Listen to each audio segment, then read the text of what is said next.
Jimmy Butler had stepped onto the court alone. That morning, in the silence, he learned a lesson that would change his entire career. Before we begin this story, please write in the comments where you are watching and which team you support. When Jimmy Butler took the microphone with his still trembling hands, the press room was so quiet, you could have heard a pin drop. The tears streaming down his cheeks were not just those of an athlete, but rather the traces of a human being undergoing a transformation. He turned to the press and began to speak in a hoarse voice. "I learned the hardest lesson of my life from Steph Curry." At that moment, everyone there understood that what they were about to hear was not just a career story, but also the rebirth of a character. To fully understand the power of these words, we need to go back 3 years to that period when everything seemed to be fading away. It was October 2022. The air in Miami, which is always humid during these months, was bone-chilling when combined with the night. As Jimmy looked out the window of the runway, a mixture of hope and fear dominated the vast city stretching out before him. Sometimes, a person can feel that what they have is their last chance, and if they miss that chance, they know there will never be another one. Miami Flames. The name echoed in Jimmy's mind like a prayer, but it was also like a curse, because in 2 years, it was almost his third team, his third chance. Who knows, maybe his last. Injuries had become his worst enemy. First his ankle, then his knee. Most recently, a hematoma had kept him off the field for months. Every doctor, every physical therapist, and every disappointed coach's gaze had left invisible scars on Jimmy. While searching for articles about himself on Google, a phrase caught his eye and has remained etched in his mind ever since. A faded star, a wasted talent, and a last chance. At a certain point, other people's thoughts and ideas sometimes become your own inner voice. It was his first day of training. When he entered the Butler training arena, his bag contained his uniforms and the disappointment that had accumulated inside him, as well as his suppressed feelings of fear. Steve Kerr greeted him with his usual sincere smile. "Jimmy, we are really excited to be working with you. Welcome to the Miami Flames." But Jimmy was all too familiar with such words, because what they really meant was, "We're watching you, but we don't trust you." It was a polite way of keeping the door open, but not handing over the key. Jimmy said, "Thank you, coach. Believe me, I'll do my best." But his voice sounded much more determined than the confidence he felt at that moment. During the first few weeks, Jimmy tried to observe everything, because he was being observed there too. Every pass, every shot, and almost every breath he took was being watched. He was not only fighting his opponents there, but also his own past. Every ball he missed felt like proof that his career was over. Marcus Hill, his teammate, tried to cheer him up after every practice.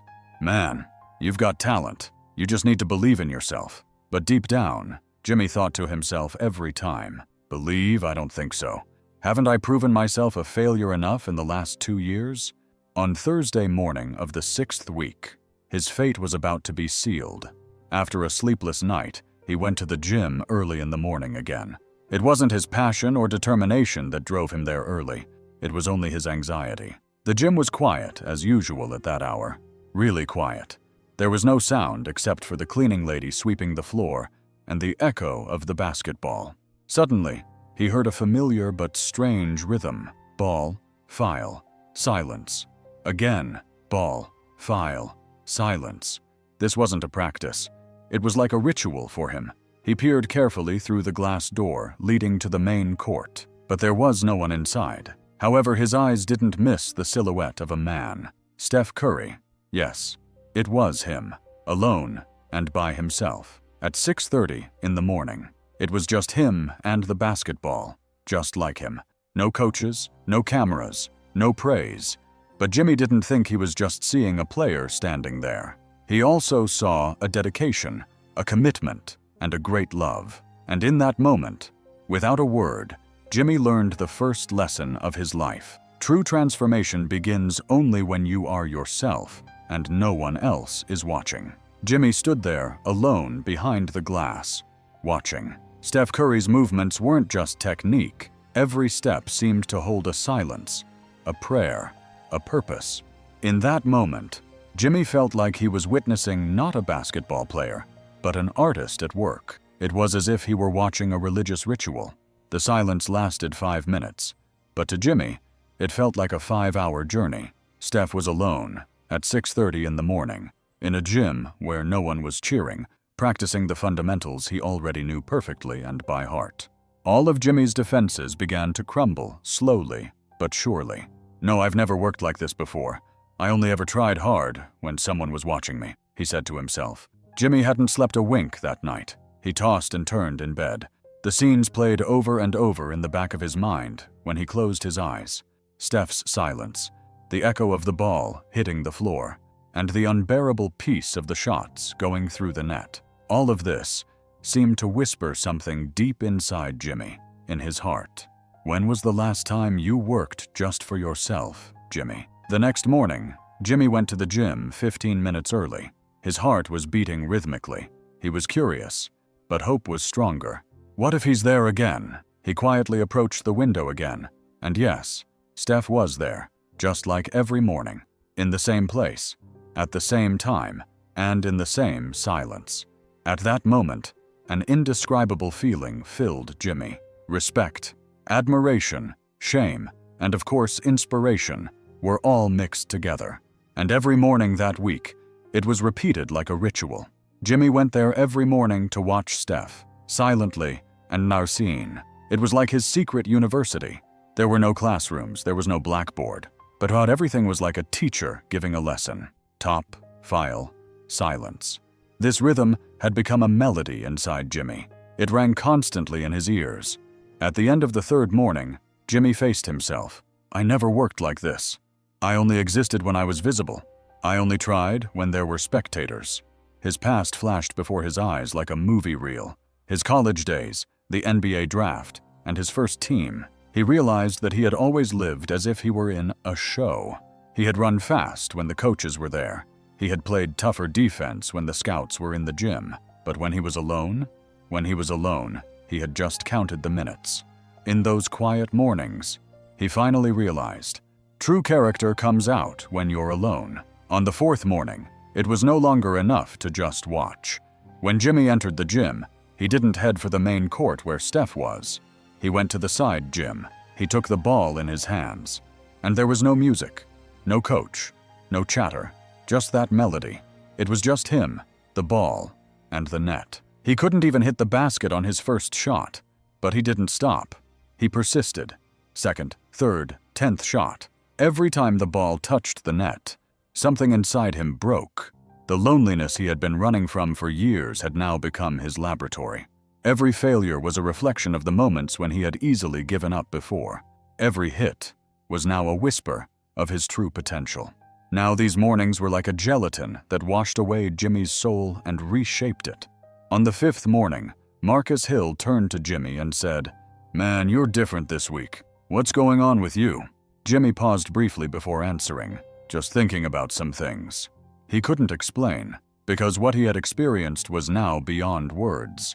How could he describe how, at 6:30 in the morning, the man he watched through the window, without saying a word, had given him the turning point of his life and taught him lessons that would change him forever? But the transformation had begun. It had begun to take root. On the sixth morning, after Jimmy finished shooting in the side room, he slowly began to gather the balls under the basket when he suddenly heard a sound different from the melody in his ears. They were footsteps. He looked up. Steph Curry had entered the room. His heart stopped beating for a moment. It was as if it had stopped. Steph had that familiar, calm expression on his face. He looked as if he knew everything, but didn't feel the need to say anything. Steph approached him and spoke in a sincere tone. "Good morning, Jimmy. I've been watching you from here for a few days." Jimmy's heart was in his throat. "Did he see me? Every morning? How long has he been watching?" "Good morning, Steph," he said, his voice trembling. Steph picked up a ball and took a random shot. Of course, it hit the net. Then he turned and said something that stuck in Jimmy's mind and in his life. "Most people think that perfection comes out in games. The truth is, Jimmy, those mornings are what build you as a professional. Mornings like this." Jimmy suddenly felt his heart beating again, perhaps from the weight of his past. Because those mornings were no longer just training for him. It was a confession, a cleansing, and of course, a rebirth. And that morning, Steph looked Jimmy in the eyes and gave him not just a basketball lesson, but a philosophy of life. He took the ball in his hands and, without looking at the basket, said one more sentence. Most people think that perfection only comes out in games, but true perfection is built in the quiet of the morning. Like you, unseen by anyone, my friend. Jimmy's mind seemed to have stopped. He wanted to freeze that moment and keep it forever, because the moments of his past flashed before his eyes one by one. The moments he struggled in front of observers, the extra effort he put in when the cameras were rolling, and the moments he gave up as soon as he was alone. And Steph's next words struck his mind like a paralysis. I don't train because then I have to prove something to someone. I choose to work this way because this is who I want to be, and this is what I choose. Perfection is never a behavior. It is actually a person's true identity. Those words shook something deep inside Jimmy. At that moment, he stopped trying to be a successful player. He realized why he was working so hard to become a completely different person. Steph touched Jimmy lightly on the shoulder. The real question is this, Jimmy. There is no such thing as what you do to be successful. The real question is who you want to be. Jimmy's face froze. Those words hit the walls of his mind like a crash, turning him into a wreck. Who do I want to be? That night, Jimmy couldn't sleep. His thoughts were so intense that when he closed his eyes, the voices inside him grew louder. He kept asking himself why he had been trying so hard for years. Was it to impress others, or to please his coaches, and of course to win over the fans? The answer was no longer yes. No, he would do it for something else now, simply to be himself. And the next morning, he woke up before his alarm went off. He was there even before Steph. It was 6:15 a.m., but this time, it wasn't to catch up with Steph. It was according to the agreement he had made with himself. As the days passed, Jimmy was now very different. He had the ball in his hand, but this time he was shooting not to show off, but to improve his skills. One day, Marcus Hill came up to him and smiled. "Ooh, man, you've turned into a robot. What kind of obsession is this?" Jimmy smiled. Before, he would have responded defensively, but he wasn't the same anymore. He was different now, because he didn't sense mockery in Marcus's eyes, but rather admiration. Steve Kerr had also noticed the change. After a training session, he came up to Jimmy, tapped him on the shoulder, and said, "I don't know what's changed, Jimmy, but don't stop. Keep doing what you're doing because it's working." Those words were enough, but Jimmy finally felt that the change was not only reflected in his efforts on the court, but in his entire life. Now he was working not only before practice, but also after practice. He would analyze game videos late into the night, noting his own mistakes, and studying and commenting on his opponent's weaknesses. No one had actually asked him to do this, but he had already made a promise to himself. Invisible effort breeds visible confidence. And then the day came. On a cool December evening, Coach Steve Kerr called Jimmy into his office. As Jimmy sat down in the office, his heart was beating fast. Steve leaned back in his chair and looked him in the eyes. "Terrence is injured.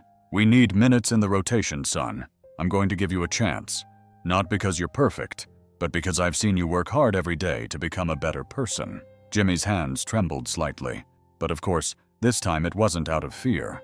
This was the moment he had wanted to experience one day. That night, when he entered the game against the Orlando Vipers in the second quarter, there were 18,000 people in the stands. But Jimmy couldn't even hear the noise in the arena. All he could hear that night was the ball, the net, silence. It was the rhythmic melody of those mornings. He even scored a three-pointer on his first shot. Then he grabbed a crucial rebound under the basket. In the next play, he stole the ball on defense. His 12-minute performance may not have stood out in the stats. 8 points, 5 rebounds, 3 assists. But every move he made had a purpose. Behind every step he took were the sweat and tears he had shed at 6 in the morning. Every decision he made now showed his character. After the game, Steph came up to him in the locker room and smiled quietly. "Do you get it now?" he asked. Jimmy bowed his head, his eyes filled with tears. "I get it. This isn't just basketball. This is who we are." Steph smiled softly and put his hand on Jimmy's shoulder. In his eyes, there was the maturity of years and a quiet pride. He didn't feel the need to say anything. There was no need to say anything anymore, because sometimes words were not enough. Sometimes a glance, a touch of the hand, and a moment of silence were enough to say everything. After that game, everything changed. Jimmy was no longer just a backup player. He was a warrior who had been shaped in the shadow of a leader and was now searching for his own light. The Miami Flames' training sessions were no longer a showcase for him, but a sanctuary. He was no longer there at 6:15 a.m., but at 6 a.m. Even Steph was getting used to seeing him on the court when he arrived. But this time, Jimmy wasn't imitating Steph. He had already begun to chart his own course. Every morning, he asked himself a single question. Today, who do you choose to be when you're alone? January, February passed, and the season progressed. All the players on the team could now feel the difference in Jimmy. Marcus Hill said to him one day, "You're not just a player anymore, man. You're touching the noble spirit of the court." Jimmy said nothing when he heard these words, but inside, he was trembling, because for the first time, someone saw him not as a role player, but as a role model. Coach Steve Kerr no longer thought of Jimmy as an alternative, but as a point of confidence, and the day when that confidence would be tested had arrived. It was the end of February, and the opponent was the New York Royals. The arena was packed. 20,000 people were silent, holding their breath. It was the fourth quarter of the game. The Miami Flames were 3 points behind. The clock read 2:00. Steph was on the bench, drenched in sweat, resting. And at that moment, Coach Kerr turned to Jimmy. "Are you ready?" Jimmy just nodded. This was his moment. His hands trembled slightly, but it wasn't from fear. There was a power, a focus, and a calmness rising within him. When he stepped onto the court, LeBron James was standing in front of him, the giant of the NBA. All eyes were on him. But Jimmy wasn't looking at anyone, because for years, he had learned to look only at himself. In the first position, he took a three-pointer that burned his hands. Everyone waited as the shot flew through the air. When the ball hit the net, the arena fell silent for a moment. Yes, Jimmy was there, and now he knew who he was. On the next play, he sensed the opposing player's pass and stepped in, stealing the ball. The defense fell apart, and a fast break ensued. One pass, and he created an open shot for Steph. Steph got the ball. He took the shot, and the game-winning shot was made. But the first person Steph turned to celebrate with, instead of running to the stands, was Jimmy Butler. He came up to him, tapped him lightly on the forehead, and said, "You're the one who saved this game, my friend." Jimmy didn't say anything, because he hadn't just saved the game, because he had finally saved himself. After that night, Steph responded to a reporter's question with the following: "Everyone on our team has a role, but some players lead quietly. Jimmy is one of them. He reminded us of the power of the unseen." For Jimmy, this season could no longer be defined by statistics. Yes, he finished the season with an average of 9.4 points and 4.5 rebounds, but those numbers were just numbers. The real story was in the sweat he shed at 6 a.m. The real story was the visible impact of invisible sacrifices. The real story was that character came before jersey number. Because sometimes the real victory is deciding who you are. 3 years passed. Miami was hosting a big press conference on a sunny but windy day. At the head of the podium stood a man with teary eyes and a trembling voice. He was no longer just a basketball player. He was a role model, an inspiration. Jimmy Butler took the microphone, and the room fell silent. The crowd waited, but it wasn't a wait filled with curiosity. It was filled with respect. Jimmy took a deep breath and began to speak.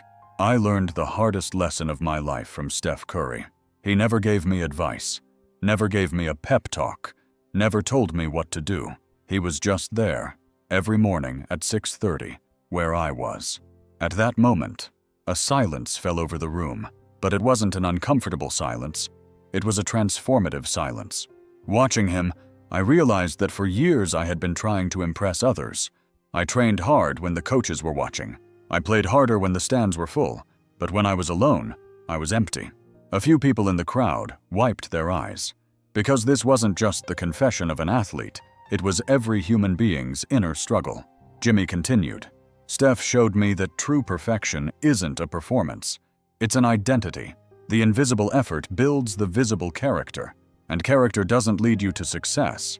It leads you to a meaningful life." His words pierced the hearts of everyone in the room. Suddenly, an elderly sports reporter in the back row stood up and began to applaud. Then another, and then the entire room. This was not a game that was applauded standing up. What was applauded standing up was honesty, transformation, and courage. The video of this press conference was viewed 50 million times in 24 hours. Social media was flooded with messages. A businessman wrote, "I used to motivate my employees only on inspection days. Today I realized that leadership begins in times when no one is watching." A medical student from Brazil, "I used to study while watching my professors.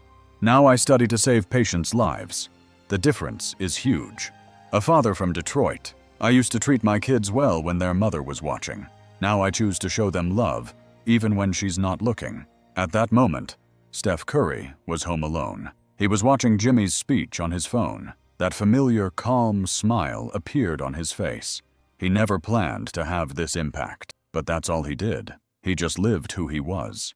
But the invisible effort sometimes leaves the biggest impact. 6 months later, Jimmy received a special invitation from a school in a small town called Liberty Heights. He stood in front of 500 young students. He looked at the children waiting excitedly on the stage. In each of them, he saw his own youth, fragile, hopeful, searching for direction. He asked the question, "How many of you want to be extraordinary?" All hands were raised. Jimmy smiled, then paused.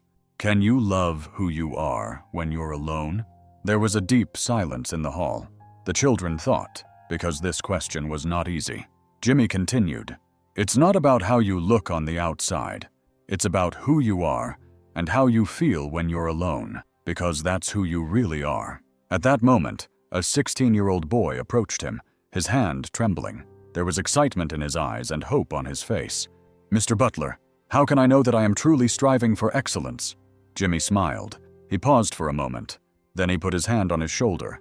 "Ask yourself this question. Who do you choose to be when you're alone? Because that person is the one who ultimately decides who you will become." And that day, one of the 500 children there went home and started practicing. One returned to playing the piano. One helped his mother. Another was kinder to his brother. Because invisible effort leaves its mark not only on the field, but in every moment of life. Jimmy Butler was now whispering to thousands of people the lesson he learned one lonely morning watching Steph Curry. You don't have to be perfect, but you have to learn to love who you are when you're alone. Because true perfection is the decision you make to keep going, even when no one is watching. And that decision, even if no one is watching, can inspire thousands of people. If this story inspired you, write "I was inspired" in the comments and share it with a friend. Subscribe to the channel because we're just getting started.